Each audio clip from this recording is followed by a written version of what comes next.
اللہ کے نبی کی مہر ہے اداہ اللہ منکا کہ اللہ آپ کی طرف سے خود ادا فرما دیں گے۔ حضرت علی کرم اللہ وجہہ ایک مرتبہ آپ علیہ السلام کی خدمت میں حاضر ہوئے، عرض کی یا رسول اللہ قرضے کی بوجھ میں دب چکا ہوں، بڑا پریشان ہوں۔ آپ علیہ السلام نے فوراً کہا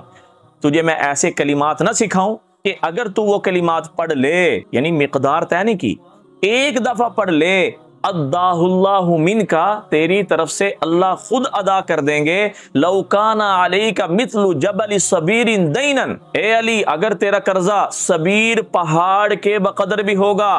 اداہ اللہ منکا اللہ خود ادا کر دیں گے۔ تو اب آپ یہ دیکھیں جب اللہ خود ذمہ داری لے رہے ہیں، کون بتا رہا ہے؟ اللہ کے نبی بتا رہے ہیں، تو ہمارا قرضہ کیسے 1,00,000 2,00,000 کی بات نہیں ہے، پہاڑوں کے بقدر بھی ہوگا تو اللہ پاک ادا فرما دیں گے۔ گویا کہ اللہ کے نبی نے اس عمل پر مہر لگا دی ہے کہ یہ ہو نہیں سکتا کہ عمل کریں ادا نہ ہو، اور یہ عمل میں نے خود بھی کیا اور اس کی برکت سے اللہ تعالیٰ نے سارا کا سارا قرضہ اتار دیا۔ ہوا یوں 2004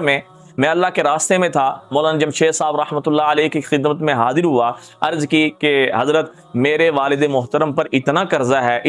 ہے کہ ہم ادا نہیں کر سکتے، اسباب کوئی نہیں ہے، تو مجھے کچھ ایسا عمل بتا دیں کہ اللہ میرا قرضہ اتار دے۔ تو یہی والا عمل جو آپ علیہ الصلوۃ والسلام نے اپنے داماد حضرت علی کرم اللہ وجہہ کو بتایا تھا، یہی عمل مجھے بھی بتلایا اور یہ کلمات مجھے بھی سکھائے۔ مجھے کہنے لگے کہ پڑھو اللہم اکفنی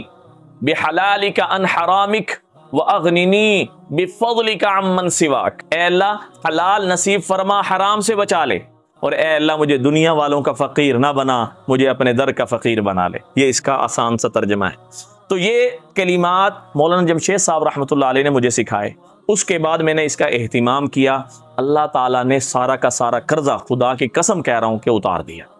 یہ عمل میں نے بھی کیا، یہ عمل جو کرے گا ایسا ہو نہیں سکتا کہ اللہ اس کا قرضہ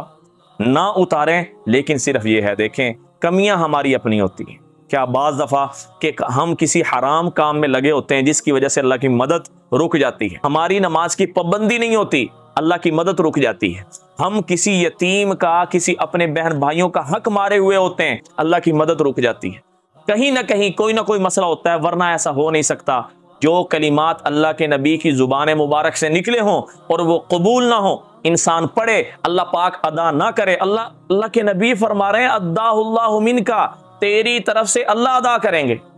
اب یہ کلمات ہم نے پڑھنے ہیں اور انشاءاللہ تعالی جو احتیاط میں نے بتائی ہے اس سے بچنا ہے، اللہ جل شانہ ادا فرما دیں گے۔ فرض نماز کے بعد 3 دفعہ یا 7 دفعہ، حضرت علی رضی اللہ تعالیٰ عنہ تو ایک ہی دفعہ پڑھا تھا، تو ہم کم سے کم 3 دفعہ یا 7 دفعہ پڑھ لیں،